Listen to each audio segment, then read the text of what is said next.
가족이라는 이름 아래 우리는 얼마나 많은 말을 삼키며 살아왔을까요? 괜히 분위기 깰까봐 어른스럽게 넘겨야 할 것 같아서, 아니면 말해도 달라질 게 없을 것 같아서요. 특히 가족 모임 자리에서는 더 그렇습니다. 웃고 차리고 치우면서도 마음 한구석에 남아있는 말하지 못한 상처 하나쯤은 누구나 품고 살지요. 오늘 이야기는 그렇게 조용히 쌓여온 감정이 한 번의 가족 모임에서 드러나게 된 시동생과 올케의 이야기입니다. 그날 아무도 예상하지 못했던 진실이 식탁 위로 올라왔습니다. 명절을 앞둔 일요일 오후였다. 부엌에서는 전 부치는 냄새가 집 안가득 퍼졌고, 거실에서는 시어머니가 TV 소리를 조금 키운 채 뉴스를 보고 계셨다. 나는 앞치마를 메고 싱크대 앞에 서 있었다. 손은 바쁘게 움직였지만 마음은 그렇지 않았다. 곧 시동생 내외가 온다고 했다. 그 말 한마디에 어깨가 괜히 굳었다. 시동생, 남편보다 5살이나 어린, 집안에서는 늘 아직 어리다는 말로 감싸지는 존재. 그리고 그 옆에 서 있는 나, 올케인 나는 늘 조심스러운 사람이었다. 형수, 이건 이렇게 써는 게 아니에요. 처음 들었던 그 말이 아직도 귀에 남아 있었다. 웃으면서 넘겼지만 그날 이후로 부엌에서 그 아이와 마주칠 때면 괜히 손이 느려지고 말수가 줄었다. 형수는 참 꼼꼼하신 것 같아요. 칭찬인지 평가인지 모를 말. 나는 늘 그 경계에서 괜히 혼자 상처를 키웠다. 거실 쪽에서 현관문 여는 소리가 났다. 왔나 보다. 시어머니의 말에 모두가 자리에서 일어났다. 밝은 목소리, 반가운 인사. 나는 앞치마를 벗으며 미리 연습한 표정을 얼굴에 올렸다. 어서 와. 시동생은 환하게 웃으며 고개를 숙였고, 나는 그 웃음이 어쩐지 나를 비껴가는 것처럼 느껴졌다. 식탁은 금세 사람들로 채워졌다. 밥그릇, 국그릇, 반찬들. 겉보기엔 늘 같았다. 하지만 그날따라 내 마음은 유난히 예민해져 있었다. 형수, 이 나물은 조금 짠 것 같아요. 그 말이 떨어졌을 때 젓가락을 쥔 손에 힘이 들어갔다. 다들 웃으며 넘겼지만 내 안에서는 무언가가 조용히 금이 가고 있었다. 말하지 말자. 괜히 분위기만 흐려. 나는 늘 그렇게 스스로를 달랬다. 올케니까, 형수니까, 참는 게 맞다고 배워왔으니까. 하지만 참는 동안 그 말들은 사라지지 않았다. 쌓이고 쌓여서 이제는 나도 모르게 숨이 막힐 만큼 무거워진 상태였다. 식사가 중반쯤 되었을 때 시어머니가 무심히 한마디를 꺼냈다. 근데 말이야, 지난번 모임 때 있었던 일, 이제는 좀 정리해야 하지 않겠니? 그 순간 식탁 위 공기가 눈에 띄게 달라졌다. 모두가 서로의 얼굴을 살폈고, 나는 그 말이 그냥 흘려보낼 수 있는 이야기가 아니라는 걸 본능처럼 느꼈다. 아무도 말하지 않았던, 아니 말하지 못했던 진실이 이제 막 고개를 들려하고 있었다. 시어머니의 말 한마디 이후 식탁 위에는 잠시 어색한 침묵이 흘렀다. 숟가락이 국그릇에 닿는 소리만 유난히 크게 들렸다. 뭐 지난번 일이라니요? 시동생의 아내가 먼저 입을 열었다. 조심스러운 말투였지만 그 안에는 그 얘기를 왜 지금 꺼내느냐는 기색이 분명히 담겨 있었다. 그냥 말이야. 시어머니는 반찬을 뒤적이며 말을 이었다. 그날 다들 기분이 좀 상한 것 같아서 그날 나는 그날이 정확히 어떤 날이었는지 굳이 떠올리지 않아도 알 수 있었다. 몇 달 전 비슷한 가족 모임 자리였다. 그날도 나는 부엌에서 거의 나오지 못했고 시동생은 거실에서 이런저런 이야기를 하며 사람들 중심에 서 있었다. 형수는 워낙 살림을 잘하니까요. 그가 웃으며 했던 말. 모두가 웃었지만 나는 그 말이 나를 칭찬하는 말인지 부엌에 묶어두는 말인지 구분할 수 없었다. 아니에요. 다들 도와주셔서죠. 나는 그렇게 웃으며 넘겼다. 그때도 오늘처럼 현재로 돌아와 나는 다시 고개를 숙이고 밥만 먹었다. 괜히 눈이 마주치면 내 마음이 먼저 들킬 것 같았다. 형수는 왜 말이 없어요? 갑자기 시동생이 나를 불렀다. 모두의 시선이 한 번에 내게로 쏠렸다. 그 순간 가슴이 철렁 내려앉았다. 아, 아니야. 그냥 밥 먹느라.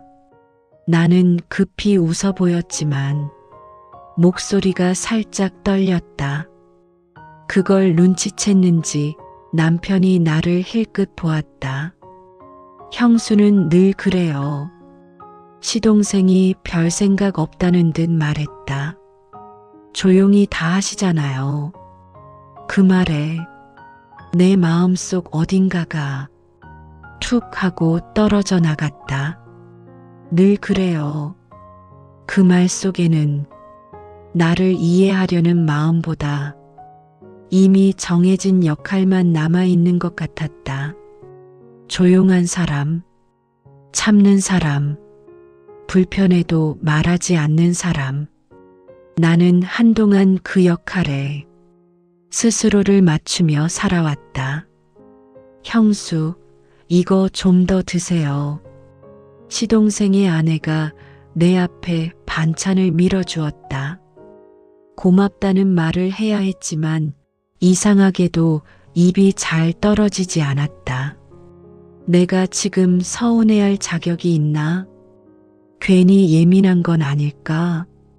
수없이 스스로를 의심하며 그날도 오늘도 나는 마음을 눌러왔다. 하지만 가족 모임이라는 공간은 그렇게 눌러온 감정을 가만히 두지 않았다. 사실 말이야. 시어머니가 다시 입을 열었다. 이번에는 분명한 목소리였다. 지난번에 내 형수가 집에 와서 한참 울었어. 그 말에 젓가락이 멈췄다. 모두가 놀란 얼굴로 나를 바라봤다. 어머니. 나는 급히 고개를 들었다. 그 이야기는 꺼내지 않기로 한 이야기였다. 아니, 아무도 모르게 묻어두고 싶었던 이야기였다. 왜 그런지 알아야 하지 않겠니? 시어머니의 시선이 시동생을 향했다. 시동생은 당황한 기색이 역력했다. 제가 뭘 잘못했나요? 그 질문을 듣는 순간 나는 더 이상 고개를 들 수 없었다. 말하지 못해 생긴 상처는 말하지 않았기 때문에 아무도 모른 채 자라나 있었다. 그리고 지금 그 상처가 조금씩 드러나고 있었다. 원하지 않았던 방식으로 시동생은 한동안 말이 없었다. 젓가락을 내려놓은 채 식탁 위를 가만히 바라보고 있었다. 마치 무언가를 되짚고 있는 사람처럼. 형수요. 그가 조심스럽게 입을 열었다. 그 한마디에 내 어깨가 본능적으로 굳어졌다. 제가 형수를 불편하게 했다면 그건 정말 몰랐어요. 몰랐다는 말. 그 말은 변명처럼 들리기도 했고 한편으로는 정말 아무 생각이 없었을지도 모른다는 생각도 스쳤다. 나는 그냥 형수가 대단하다고 생각했어요. 시동생은 나를 보지 못하고 시어머니 쪽을 향해 말했다. 직접 마주할 용기는 없는 듯했다. 형수는 항상 다 챙기고 아무 말 없이 다 하시잖아요. 그래서 괜히 말 얻는 게 실례일 것 같기도 했고요. 그 말들을 들으면서 내 마음은 더 복잡해졌다. 대단하다고 생각했다는 말. 하지만 그 대단함이라는 말 속에 내가 얼마나 외로웠는지는 포함되어 있지 않았다. 그런데요. 시동생의 목소리가 낮아졌다. 그래도 형수 마음은 제가 알아봤어야 했죠. 그제야 그는 천천히 고개를 들어 나를 바라보았다. 나는 그 시선을 피하지 못했다. 눈을 마주친 순간 이상하게도 화보다 서글픔이 먼저 올라왔다. 형수는 늘 괜찮아 보였어요. 그는 솔직하게 말했다. 그래서 괜찮은 줄 알았어요. 괜찮아 보였다는 말. 나는 그 말을 너무 오래 들어왔다. 괜찮아 보여서 아무도 묻지 않았고, 괜찮아 보여서 아무도 멈춰주지 않았다. 저도 내 입에서 처음으로 말이 나왔다. 생각보다 목소리가 작았다. 저도 괜찮은 줄 알았어요. 모두의 시선이 다시 나에게로 모였다. 나는 잠시 숨을 고른 뒤 천천히 말을 이었다. 근데요, 괜찮은 척을 하다 보니까 어디서부터가 진짜 제 마음인지 헷갈리더라고요. 식탁 위는 조용해졌다. 그 어떤 소리도 이 순간을 방해하지 않았다. 말을 하면 괜히 예민한 사람 될까 봐요. 가족 모임에서 분위기 망치는 사람 될까 봐. 나는 손을 꼭 쥐었다. 그동안 한 번도 이렇게 말해본 적이 없었다. 그래서 그냥 웃고 넘겼어요. 괜찮은 사람처럼. 시동생의 얼굴이 점점 굳어갔다. 놀람과 미안함이 뒤섞인 표정이었다. 형수, 저는 그가 말을 잇지 못했다.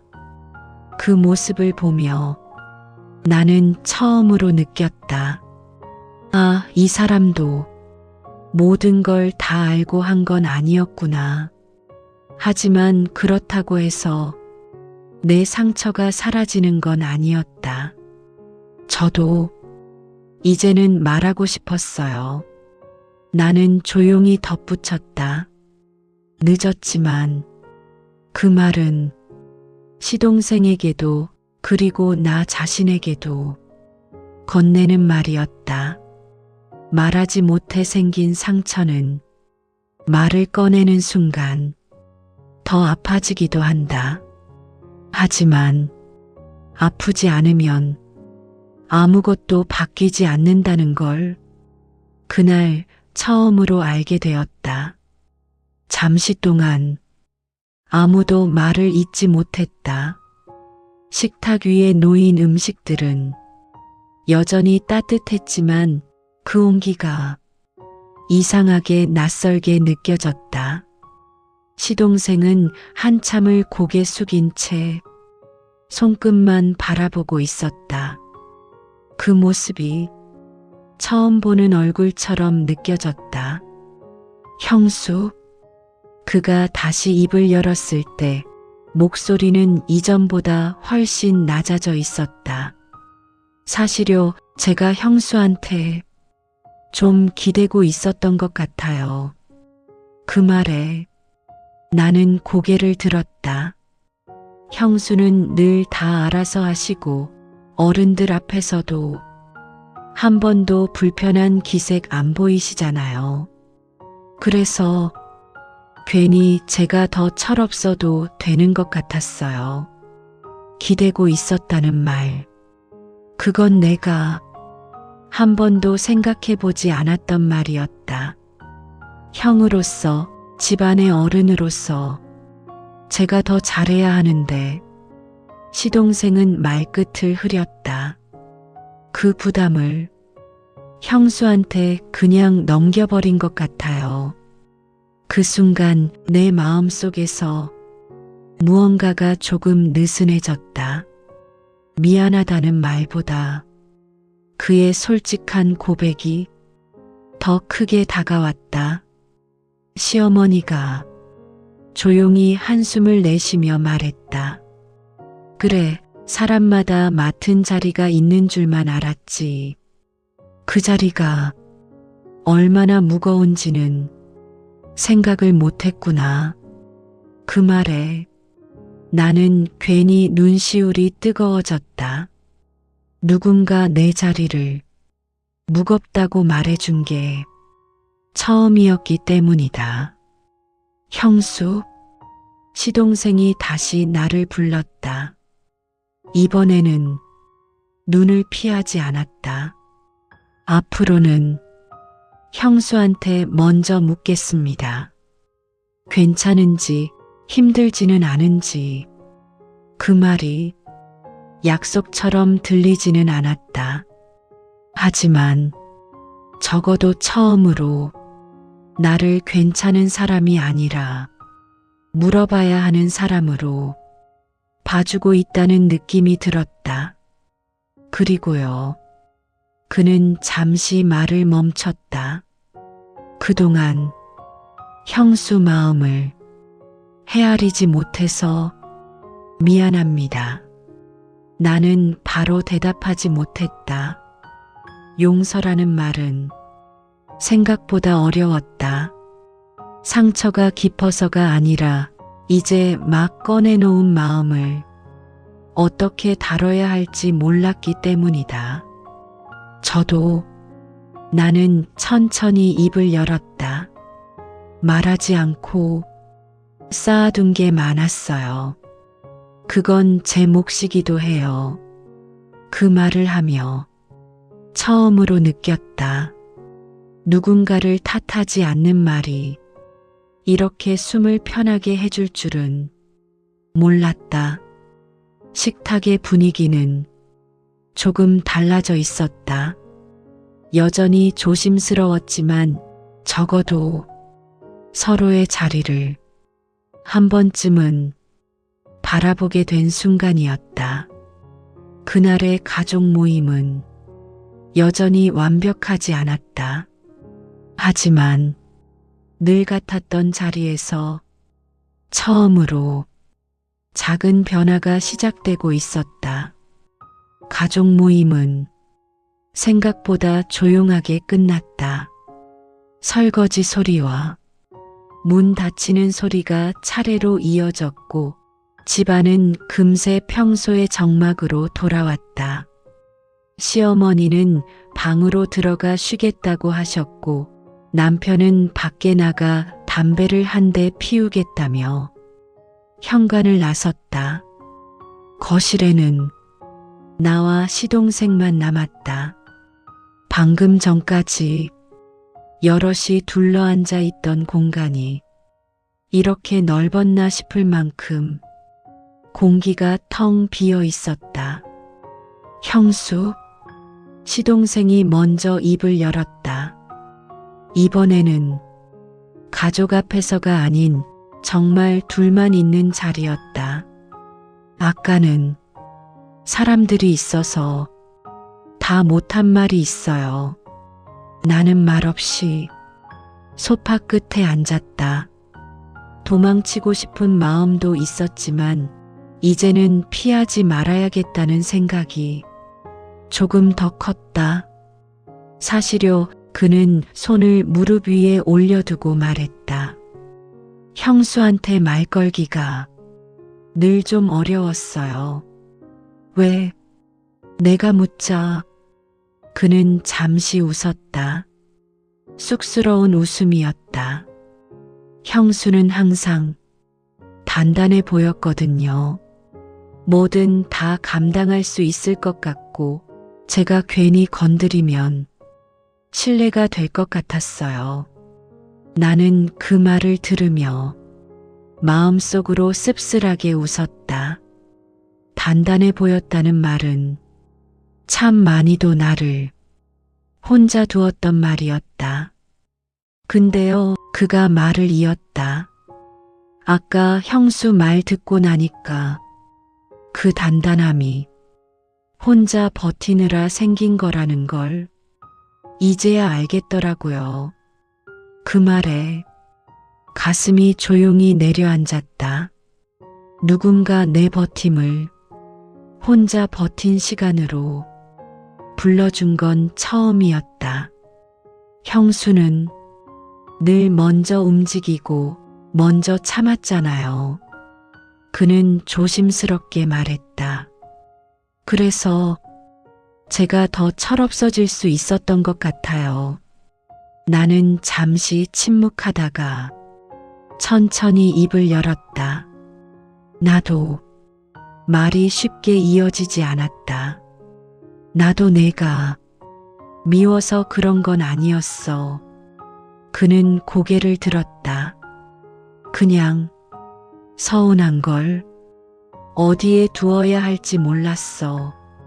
옳게라는 자리가 말을 해도 되는 자리인지 참아야 하는 자리인지 늘 헷갈렸거든. 그 말은 나 자신에게 하는 고백이기도 했다. 말하면 괜히 큰일 만드는 사람 될까봐 참으면 그래도 평화로울 것 같아서. 하지만 참는 동안에도 마음은 평화롭지 않았다. 시동생은 내 말을 끊지 않고 끝까지 들었다. 그 모습이 아까와는 전혀 달라 보였다. 형수, 그가 낮은 목소리로 말했다. 앞으로는 형수도 말해주세요. 저도 듣겠습니다. 그 말이 모든 걸 해결해 주지는 않을 걸 나는 알고 있었다. 하지만 누군가 듣겠다고 말해주는 것만으로도 마음이 조금 가벼워졌다. 그날 집을 나서는 시동생의 뒷모습을 보며 나는 생각했다. 상처는 한 번의 대화로 사라지지 않는다. 하지만 말하지 못했던 상처는 말을 시작하는 순간부터 다른 모양으로 변하기 시작한다는 걸. 그날 이후로 시간은 조용히 흘러갔다. 특별한 연락이 오간 것도 아니었고 무언가 확 달라진 일상이 찾아온 것도 아니었다. 다만 마음 어딘가에 남아있던 묵직한 덩어리가 조금은 느슨해진 느낌이었다. 그리고 몇 주 뒤 다시 가족 모임이 잡혔다. 이번에는 명절도 특별한 이유도 아닌 그냥 얼굴 한번 보자는 자리였다. 나는 달력을 보며 잠시 망설였다. 이번에도 똑같으면 어쩌지. 괜히 기대했다가 더 실망하면. 하지만 그날은 이상하게도 전처럼 긴장되지 않았다. 부엌에 들어서자 시어머니가 먼저 말했다. 오늘은 다 같이 좀 나눠서 하자. 그 말에 나는 잠시 멈칫했다. 늘 당연하게 내 몫이던 부엌 일이 처음으로 나눠서라는 말과 함께 입 밖으로 나왔기 때문이다. 잠시 후 현관문이 열렸다. 형수, 제가 도와드릴게요. 시동생이었다. 앞치마를 들고 조심스럽게 서 있는 모습이 어색하면서도 낯설었다. 괜찮아. 습관처럼 말이 먼저 나왔지만 그는 물러서지 않았다. 아니요.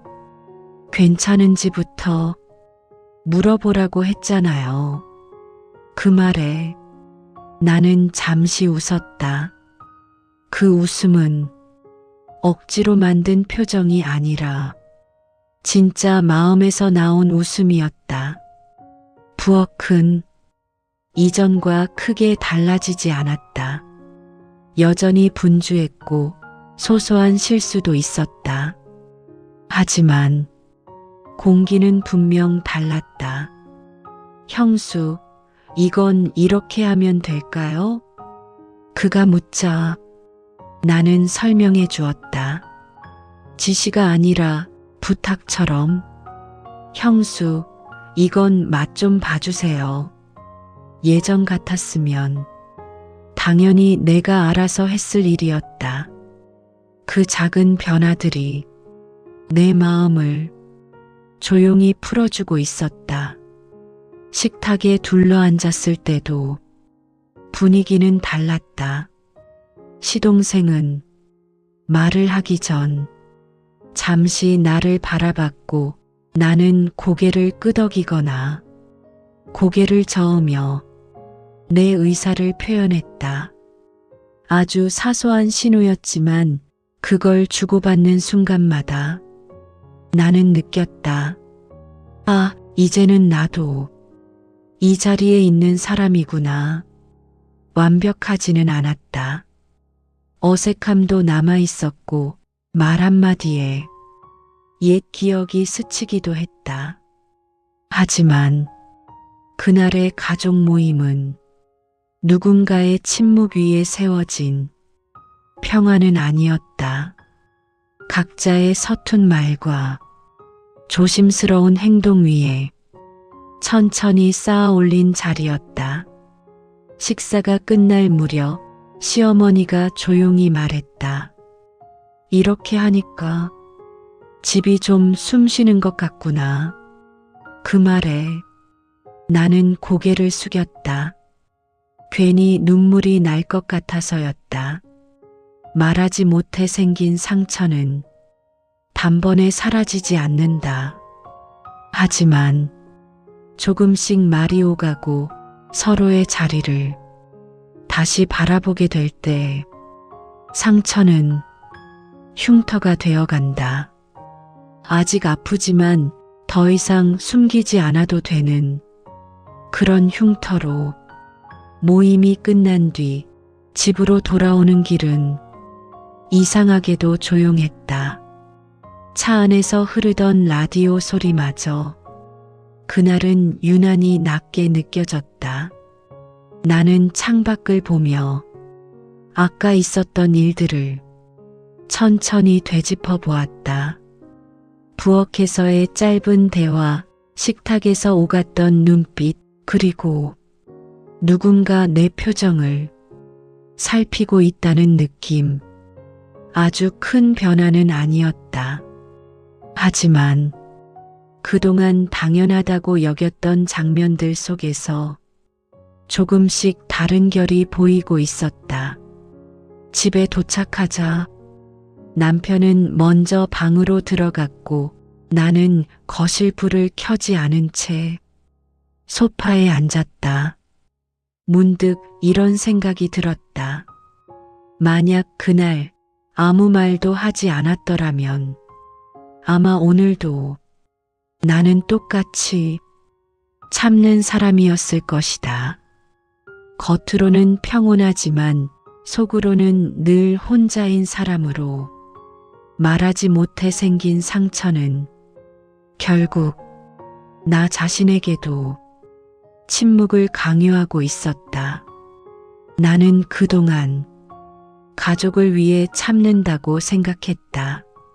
하지만 돌이켜보면 가장 많이 참게 만든 사람은 나 자신이었다. 전화가 울렸다. 시동생이었다. 잠시 망설이다가 전화를 받았다. 형수, 집에 잘 가셨어요? 응. 오늘 혹시 불편한 건 없으셨어요? 그 질문을 듣는 순간 가슴이 조용히 떨렸다. 이제는 그가 먼저 묻고 있었다. 괜찮았어. 나는 솔직하게 말했다. 그리고 고마웠어. 짧은 말이었지만 그 안에는 이전의 나와는 다른 마음이 담겨 있었다. 형수, 그가 잠시 머뭇거리다 말했다. 저도 아직 서툴러요. 그래도 형수 말은 앞으로도 들으려고요. 전화를 끊고 나서 나는 한동안 휴대폰을 손에 쥔 채 앉아 있었다. 모든 관계는 한 번의 대화로 완성되지 않는다. 하지만 누군가의 말을 듣겠다는 태도는 관계를 다시 숨쉬게 만든다. 그리고 그 말을 하게 된 용기는 상대가 아니라 내 안에서 시작된 것이었다. 나는 더 이상 무조건 참는 사람이 되고 싶지 않았다. 상처를 드러내지 않는 사람이 아니라 상처를 말할 줄 아는 사람이 되고 싶었다. 그날 밤 불을 끄기 전 나는 스스로에게 조용히 물었다. 다음에도 나는 말할 수 있을까? 이번에는 대답이 쉽게 나왔다. 조금 서툴러도 말해볼 거야.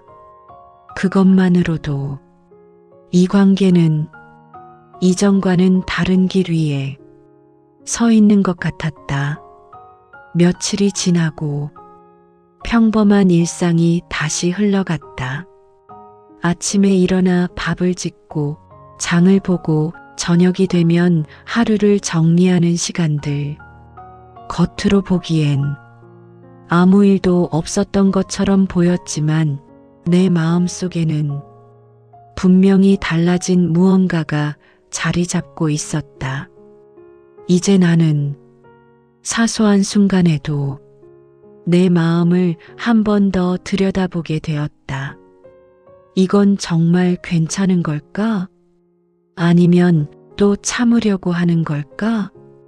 그 질문을 스스로에게 처음으로 자주 던지게 되었다. 어느 날 시어머니에게서 전화가 왔다. 요즘은 좀 어떠니?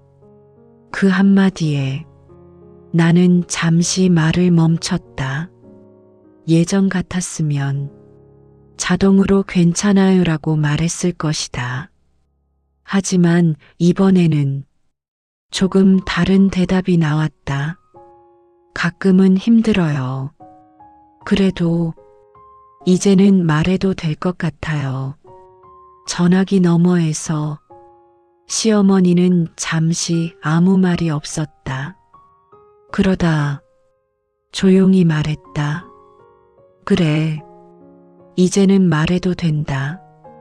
그 말이 괜히 오래 마음에 남았다. 며칠 뒤 시동생에게서 메시지가 왔다. 형수, 다음에 모이면 형수 하고 싶은 거 먼저 정해요.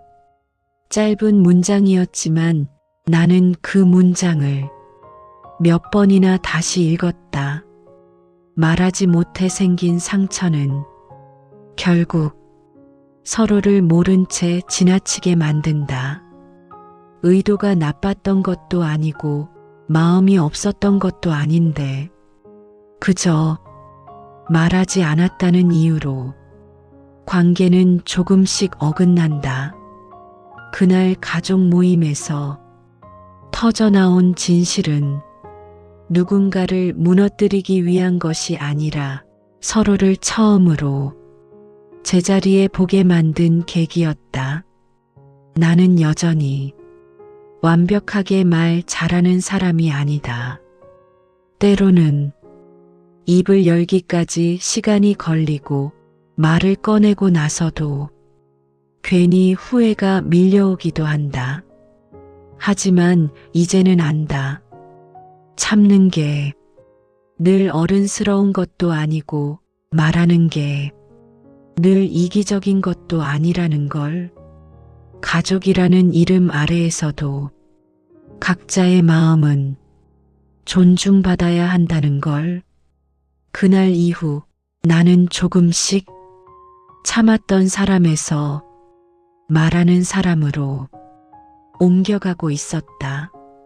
조심스럽지만 분명한 변화였다. 그리고 그 변화는 누군가에게 상처를 주기 위해서가 아니라 나 자신을 더 이상 혼자 두지 않기 위한 선택이었다. 말하지 않으면 아무도 몰랐을 이야기, 그 이야기를 이제는 조금씩 꺼내도 된다는 걸 나는 늦게서야 배웠다.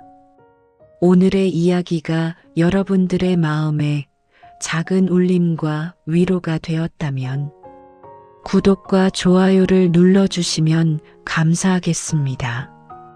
앞으로도 여러분들에게 위로가 될 이야기로 찾아뵙겠습니다. 감사합니다.